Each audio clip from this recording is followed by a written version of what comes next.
bon. Donc, maintenant, on va y aller avec la méthode de substitution pour ceux qui ont écouté la dernière capsule, puis j'espère que c'est tout le monde ici. Je vous ai dit que c'était ma méthode préférée. Demandez-moi pas pourquoi, je sais pas. Je la trouve plus simple, mais ça, c'est moi personnellement. Donc, ici, ce qu'on peut voir, on nous demande de résoudre ce système d'équations-là. Et ici, bien, on n'a pas la même variable qui est isolée dans les deux équations. Donc, ici, ce qu'on a d'isolé, c'est la constante.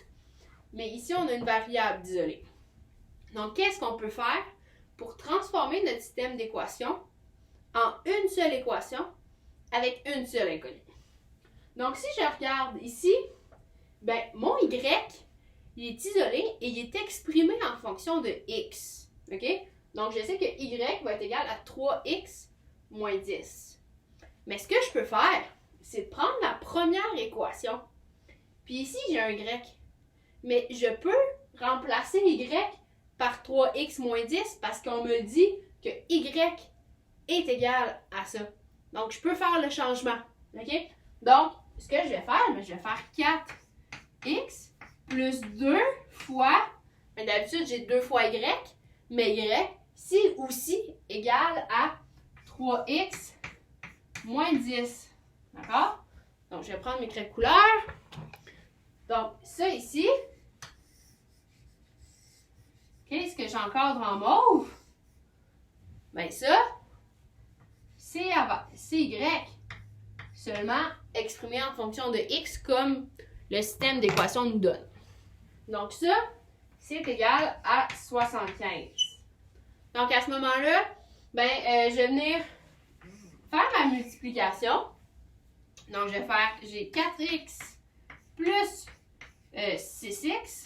Donc 2 fois 3x, ça me donne 6x. Moins 20, qui est égal à 75. Là, on le voit très bien, j'ai bel et bien une équation à une seule inconnue. Et ça, vous savez comment résoudre ça. Donc, je mets les termes semblables ensemble.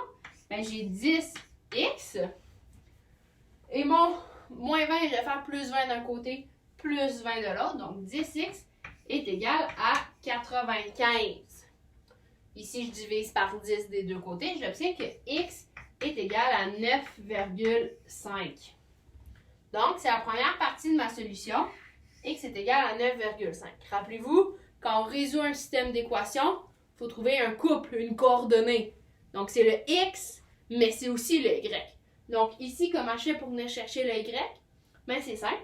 Je vais prendre une équation, une des deux, celle que vous voulez. Puis, on va remplacer x par ce qu'on a obtenu pour aller chercher la deuxième inconnue. Je préfère prendre la deuxième équation. Ce que je cherche est déjà isolé. Le y, il est seul de son côté. Donc, on va y aller avec y qui est égal à 3x moins 10.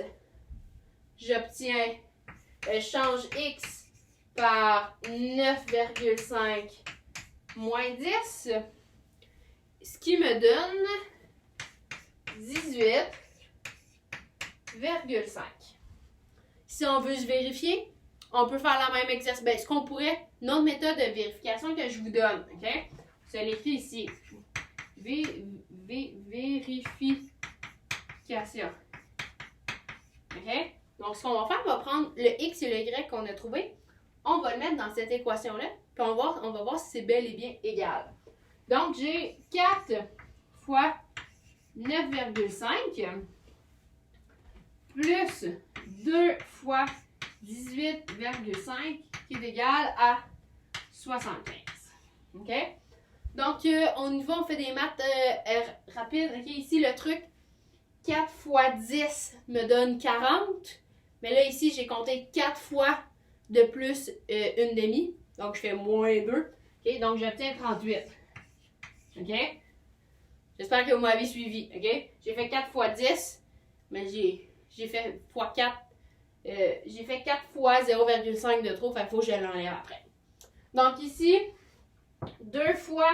Et ici, ce que je vais faire 2 fois 18, qui me donne 36, plus 2 fois 0,5, donc 1. Donc, j'obtiens plus 37. Ce qui me donne, bel et bien, 75. Donc, j'arrive à 75, qui est égal à 75. Donc, ma solution que j'ai trouvée, elle est bonne.